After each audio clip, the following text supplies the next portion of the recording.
Welcome to GOODER Stories, where strategy meets heart. I'm Gail Hataitham, founder of GOODER Creative Studio, where we help nonprofits and purpose-driven brands turn their values into visual and their stories into action. Each episode, I sit down with changemakers across Canada's nonprofit world to explore how marketing can move visions forward.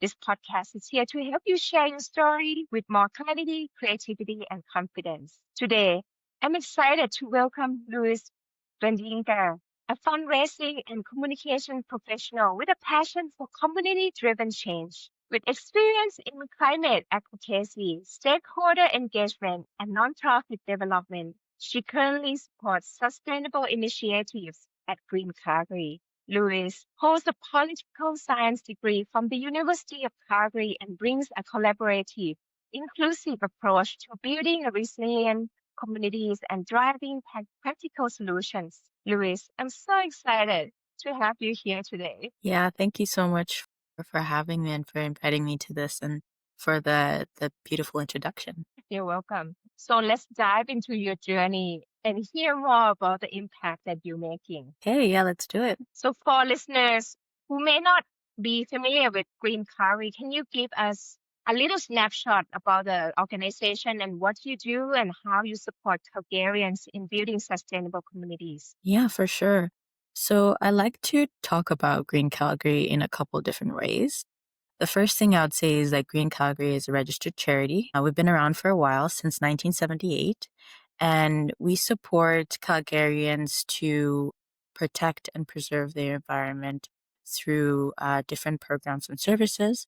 Our main focuses are waste reduction, water conservation, and energy efficiency. So we work around those three themes, and we have diverse programs that try to target every aspect of our population and of our society to engage them in different ways that they can be stewards of their community and of their environment. We've got our Green Kids program, and that supports environmental programs in CBE schools, so Calgary Board of Education schools.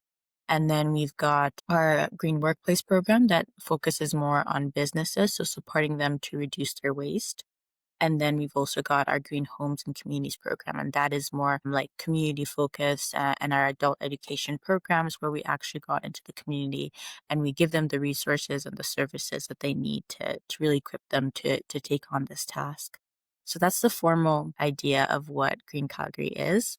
The other thing I like to tell people to give them a better, more concrete understanding of what we do is that we tackle issues that are related to community well-being and community health from an environmental lens.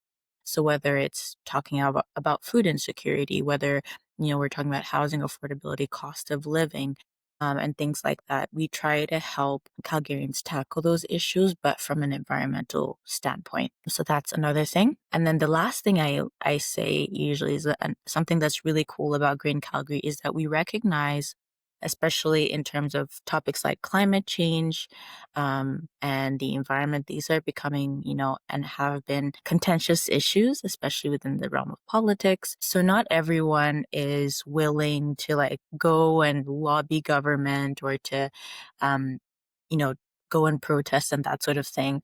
But everyone does want to see their environment healthy. Everybody does want to protect and preserve, our beautiful earth. And we create different opportunities and we kind of show them this is how you as an individual, how you as a family or as a unit can take steps within your home, within your workplace, within your school environment to take steps towards protecting your environment. And you can do something. And we recognize that in this current political climate, in this space that we're in, it is very difficult to know what to do. And our programs help and give you a kind of a pathway to be able to make an impact. Thank you for that wonderful overview. I really like the community engagement part, especially like with the school and the students. It's a great resources that you guys are offering. So let's shift into your role at Green Calgary. So you wearing two hats there, fund development and communications. Can you break that down for us and what does that look like in your day to day and how do those two pieces work together? Yeah, for sure. So My one hat that I wear, the fund development, is about raising money for our programs. So we try to make our programs as accessible as possible. So we try to raise funds through grants, through trying to acquire sponsorships, through fundraising, in order to keep those programs free. So I basically do that. I write grants. I have certain fundraising initiatives and campaigns that I run throughout the year, and also reaching out to sponsors and supporting my executive director in that aspect as well. So that's one aspect of it. And then the other part is the communications piece. So running and supporting our social media accounts, and also like any other sort of like newsletters or website I support in terms of making sure that Calgarians know what we're doing and they know what we're up to, what programs we have. That really is about just sharing our story, telling people, hey, look at all the good work that we're doing, and also being able to reach more people with our programs, to be able to reach the people who need it the most. And we use our communication channels to do that. Um, and they work together really well. I would say, especially when it comes to wanting to engage our stakeholders. If we want to, we're always looking for ways to partner with different people through sponsorships and other things.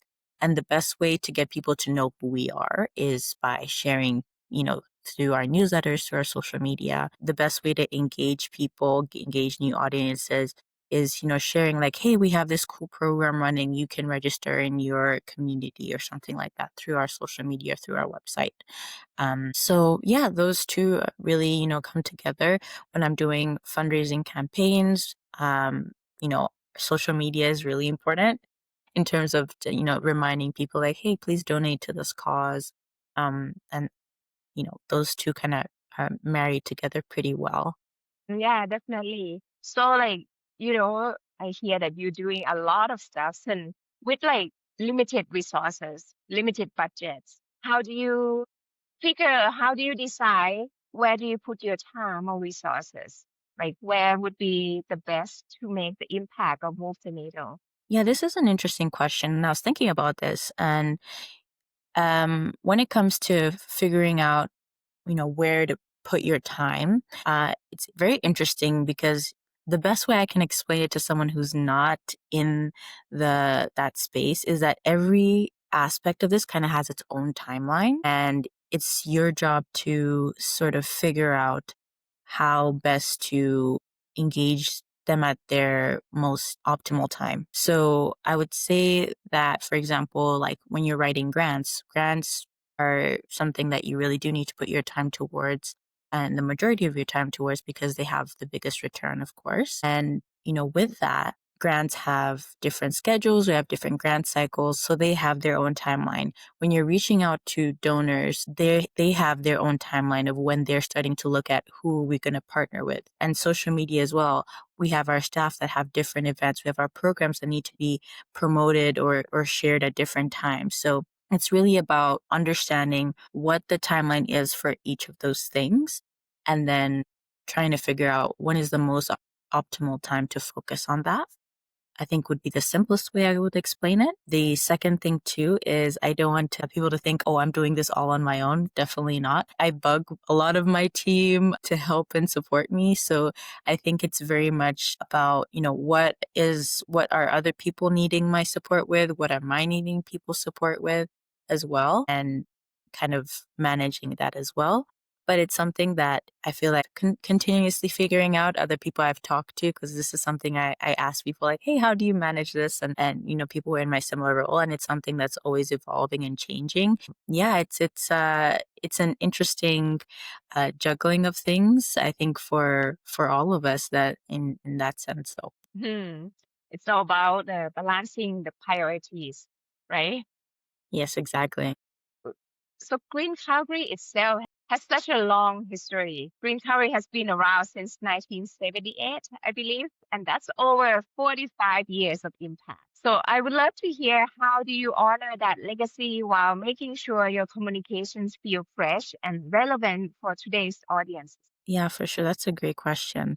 And I think we're coming up to our, I don't know math, but like I think our 47th year is coming up pretty soon. Um, but yeah, we've been around for a long time. And how best we honor Green Calgary, I think, is by recognizing and celebrating the people who allowed us to be here all this time. I think that it's about, celebrating, like, for example, our volunteers. Like, our volunteers are a big part of Green Calgary.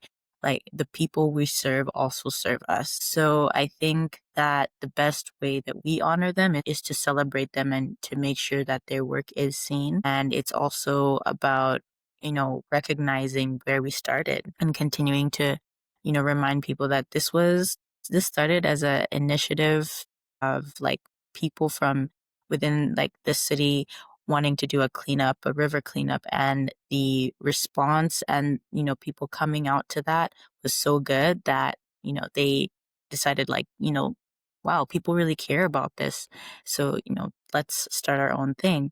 So that's like the short version of it, but then realizing that it started from just Calgarians coming together and wanting to make their environment, make their home sustainable, make it beautiful, and, give back in that way and seeing how far it has come. I think it's just continuing to stay true to that and continuing to bring Calgarians together to support and steward their environment. I think when we continue to keep that spirit, I think is the best way to continue to honor, Green Calgary and how far we've come. And then the other thing too is that recognizing that it's also not just about Green Calgary, it's about who is Green Calgary supporting. And that is, always changing and always growing as we're always trying to like make sure that our programs and our services are reflecting the needs of the community. So I think we balance that out by saying like this is our legacy, but then where are we presently? What do our communities need presently? And making sure that Green Calgary is a reflection of that. That's awesome. Can you expand a little bit about like how do you know like what the community is needing right now? Like how do you figure that out? That's a really good question. I think it comes from, first of all, whenever we're doing our community programs, for example, doing like some sort of feedback survey at the end is really helpful. I will give an example of one of our programs that has changed in the way that it kind of presents itself because of this.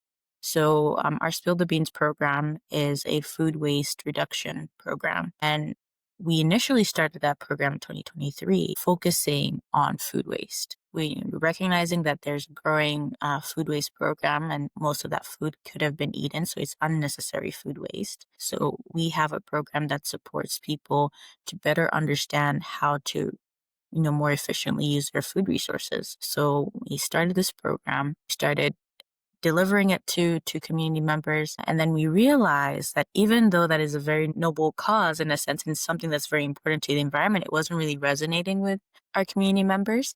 What was resonating with community members was food security, was how do we better increase like food resilience. And so now what we do is that we say, here's how you can increase your food resources with a limited budget. And this will also reduce food waste through these specific practices and stuff like that. And that came from starting the program and having a community presence and actually talking to people after the program, seeing what their questions were and where their interests lie. So that's one aspect of actually when you do the program, what are the response of the community members? Who are we targeting in a sense?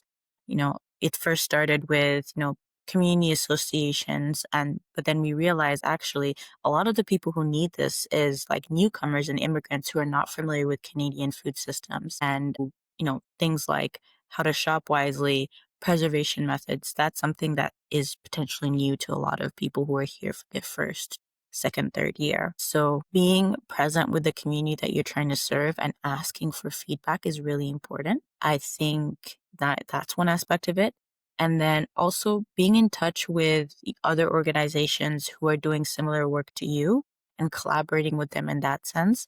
I really enjoy talking to other programs from other organizations and seeing what are they seeing as well, because that's really helpful to see like, okay, where's the need. And I that's why it's always important to not work in isolation, but to collaborate with other organizations that are doing similar work, and having those platforms where you can discuss and see what other people are experiencing as well. So I'd say those two things. So, for smaller nonprofits with our dedicated communications team, where do you think that they should focus first to get their most traction with both fundraising and outreach? Yeah. Well, I think the first thing to do is figure out who your audience is, if you haven't already. Who are you catering your programs to? Who are you trying to communicate with? And what do they want to hear? What are they interested in? And the best channels to reach them, like, are they people who are best reached to through social media like Instagram, or are newsletters a better option, so you kind of know where to place your focuses? So scoping and understanding who your audience is would be the first thing. Then the second thing would be understanding what value you bring to them and what you can offer to them as an organization, because that's always the main thing about communications. If you're wanting to communicate, you're asking for people's attention. So making sure that whatever you're saying is worth their time. So I think that would probably be the other thing. And then also, what is the goal of the communication? Are you wanting to raise funds? Are you wanting simply to get people to come to your events? Are you wanting to get people's opinions? So making sure that you know what the goal of the communication is. And then after that, look internally within your team and see um, what talents or what skills do your team members bring, especially when it comes to like a small community or a small cohort of people who are trying to do this, which is what Green Calgary is trying to do. I'm the communications coordinator, but I have a fantastic staff who support me in terms of creating content and that sort of thing. So going back into your pool in terms of the staff, your volunteers, and seeing what skills and talents and information can people bring to support you, and then bringing that all together in kind of like trying to put together like some sort of strategy or communications plan, and saying, what are we going to do when, and just having a bit of a timeline or a structure so that you can have times to meet and plan those things out.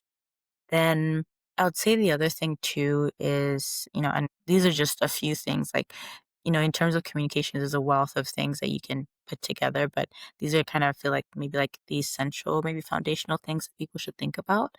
And then the last thing would be to make sure you're giving more than you're asking, specifically for nonprofits. I think when you're doing fundraising specifically, when you're sending out those emails asking people to donate, it can be a bit overwhelming for people. So always making sure that the space that you're creating, if you're asking for donations, you're also giving something in return. You're being able to say, this is what we've been able to do, giving people a snapshot of what their funds went towards. And just in general, whenever you're communicating, if you're always asking for something, come to our events, come to this, come to that, it can be draining if you're on the receiving end of that.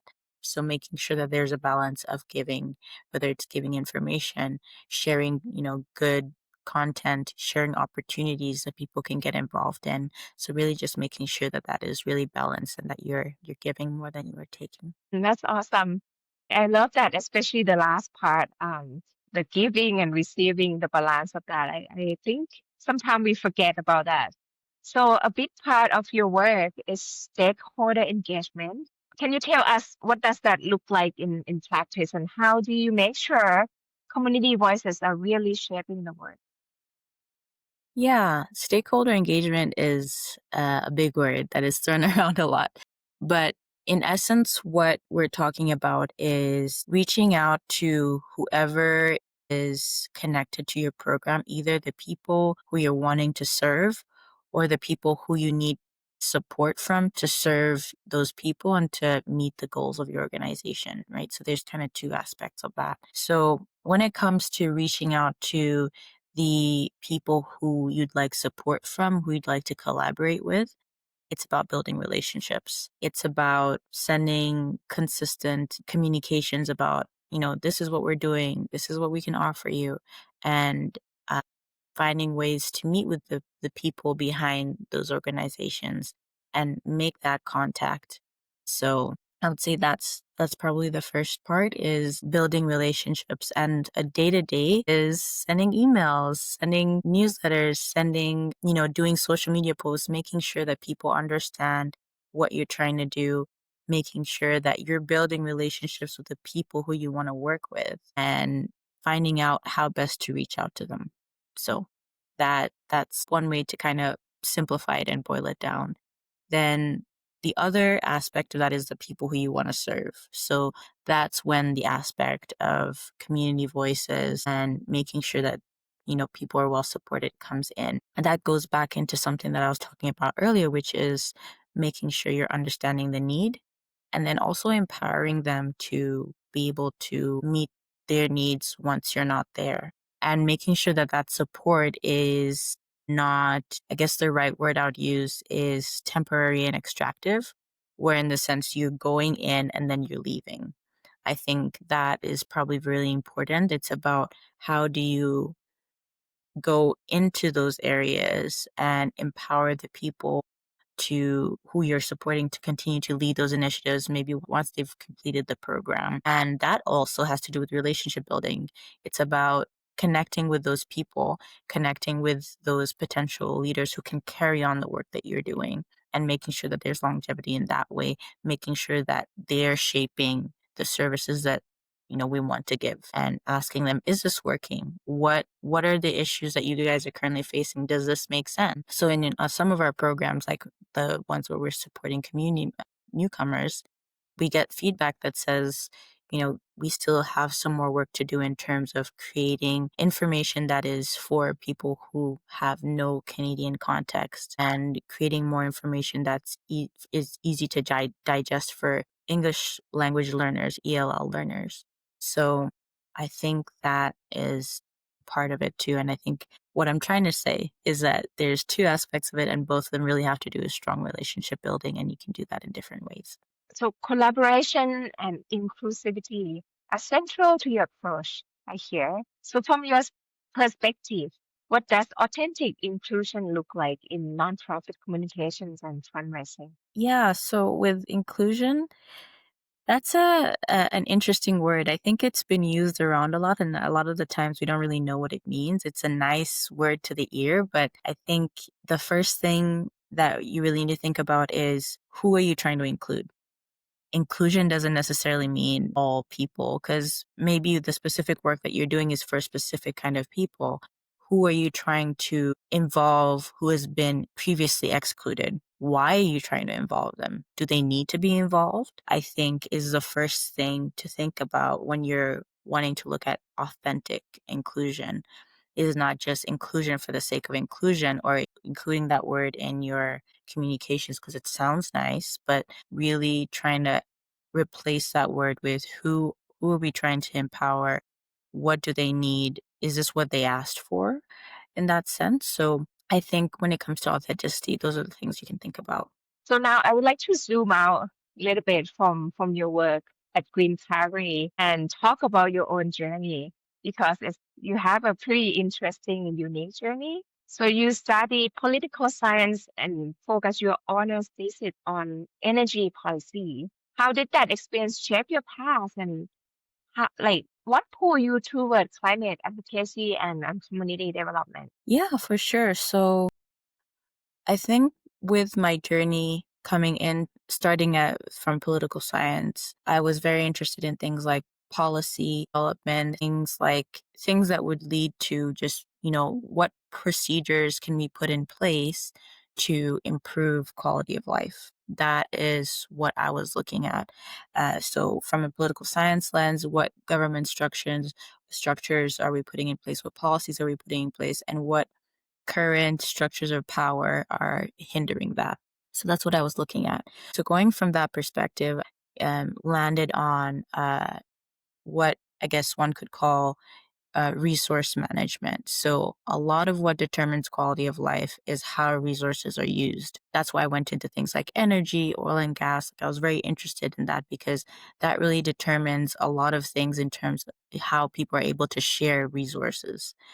And going into that, I then was led into the aspect of like, sustainable development goals and, what it looks like to properly steward our resources to then lead to a better quality of life.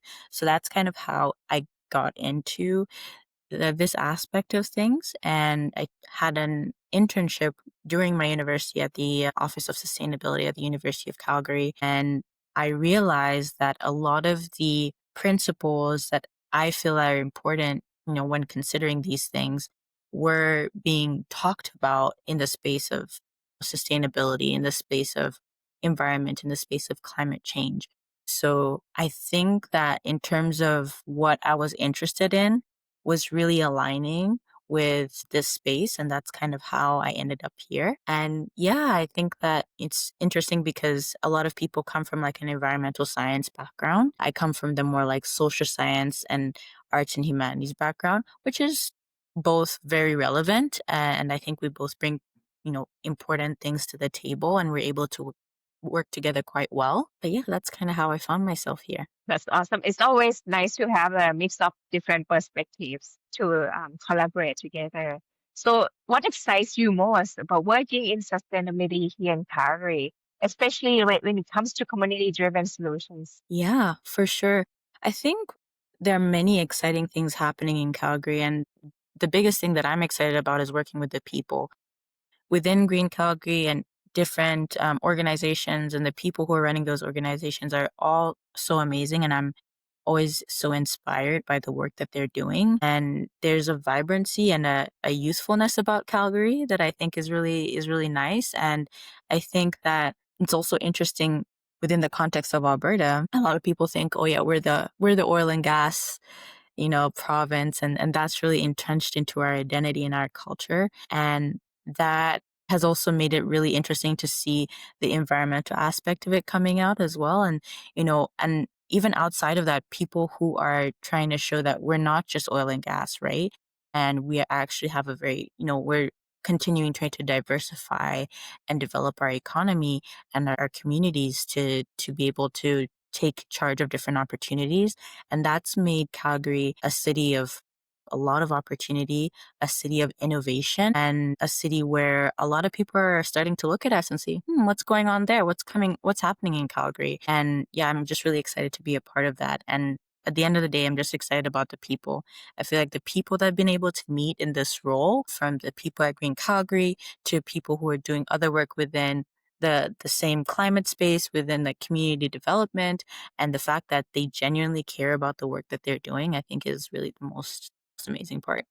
Yeah, I agree that Calgary has a pretty interesting mix of different people, different energy from all over the world and all over Canada. So before we wrap up, I'd like to hear your advice for the next generation coming into this field. What would be your advice for the young professionals who want to build careers at the intersection of social impact, fundraising, and sustainability? Oh, that's a big question. I almost feel that I'm not equipped to be giving the next generation advice. Based on my knowledge, I would say that first, build your network. Build your network. The people who, if you see that someone is doing something that you want to do, then connect with them, reach out to them, go to spaces and events where you can be inspired by the work that different people are doing and know what's happening in your sector. So I think that's the first thing is learn to build your network, learn to steward relationships. The other thing I would say is fundraising and all these other things those are the means to the end, but not the end itself. So I think that like for me personally, I use my space in fundraising, in communications to do what I feel like my career is supposed to do, which is to put people in position to do amazing things. So that's what I know I want to do, depending on wherever my career path takes me, what I'm doing right now, what I do in the future. I know that what I want to do is be able to get amazing people together to do amazing things and make sure that they have the resources to do that. That's what I know that I'm called to do. So I think whenever it comes to, fundraising, communications, any of these things that you want to do, those are strategies and means to the end, but figure out what your end goal is. What exactly are you trying to do?